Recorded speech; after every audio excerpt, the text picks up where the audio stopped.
शक्तीपीठ महामार्गाला 12 जिल्ह्यातून विरोध आहे।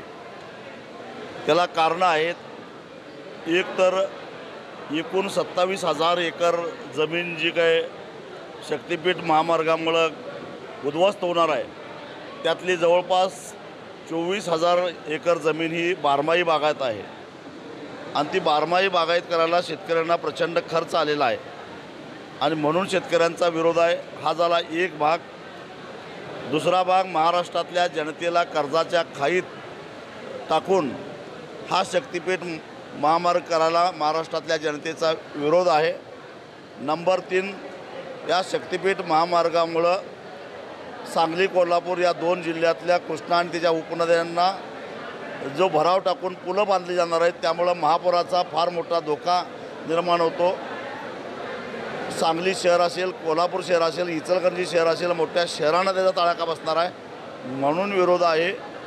आणि सगळ्यात शेवटी पश्चिम कोल्हापूर आणि सिंधुदुर्ग जिल्ह्यामध्ये पर्यावरणाचं फार वाटोळं होणार आहे। माळींसारख्या घटना भविष्यात घडणार नाही त्याची खात्री नाही। अनेक नैसर्गिक जलस्रोत नष्ट होणार आहेत आणि म्हणून या शक्तीपीठ महामार्गाला स्थानिकांचा विरोध आहे।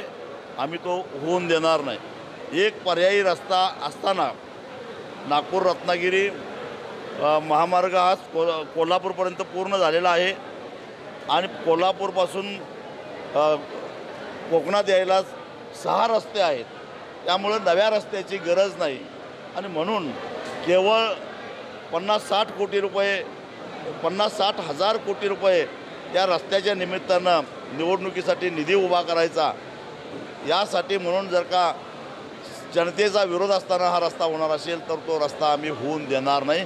त्याला आमचा ठाम विरोध आहे। साखर कारखान्यासंदर्भात काल आपलं आंदोलन केलं होतं, एकही साखर कारखाना सुरू होऊ देणार नसा तुम्ही जिल्हाधिकाऱ्यांना इशारा दिला, काय सांगाल? याचं कारण शेतकरी 18 ते 20 महिने ऊसाची शेती करून प्रचंड कष्ट करून ऊस पिकवतो आणि त्याला न विचारता त्या ऊसाची किंमत न सांगता साखर कारखाने ऊस तोडून नेतात, त्याला आमचा विरोध आहे।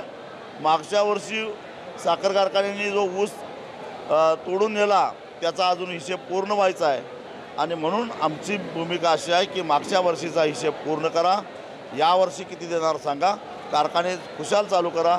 आम्ही कारखान्याला ऊस देण्यासाठीच ऊस लावलेला आहे। सध्या कारखाने बंद आहेत, कर्नाटकातले कारखानेसुद्धा बंद आहेत। संध्याकाळी 4 वाजता आचारसंहिता लागल्याच्या निवडणूक आयोगाची पत्रकार परिषद कसं बघता सगळ्या जिल्हा नगरपंचायत निवडणुका होणार आहे? खरं तर महायुती सरकार सत्तेवरून 1 वर्ष होऊन गेलं, त्या वर्षातला कारभार, मंत्र्यांचे दालनं, मंत्र्यांचे बंगले, अधिकाऱ्यांच्या गाड्या, यासाठी भरमसाठ पैसा खर्च करायला यांच्याकडे पैसा आहे। नागपूर अधिवेशन फक्त 2 आठवड्याचं असतं तर अध्यक्षाच्या बंगल्यावर 1 कोटी रुपये 2 आठवड्यासाठी खर्च व्हायला लागलेले आहेत। असं म्हणजे एखाद्या विलासी राजानं जगावं अशा पद्धतीचा कारभार जो काय या लोकांनी आत्तापर्यंत केलेला आहे, तो बघता नागरी भाग असो किंवा ग्रामीण भाग असो, या लोकांना किंवा यांच्या समर्थकांना लोक दारात उभा करतील असं मला वाटत नाही।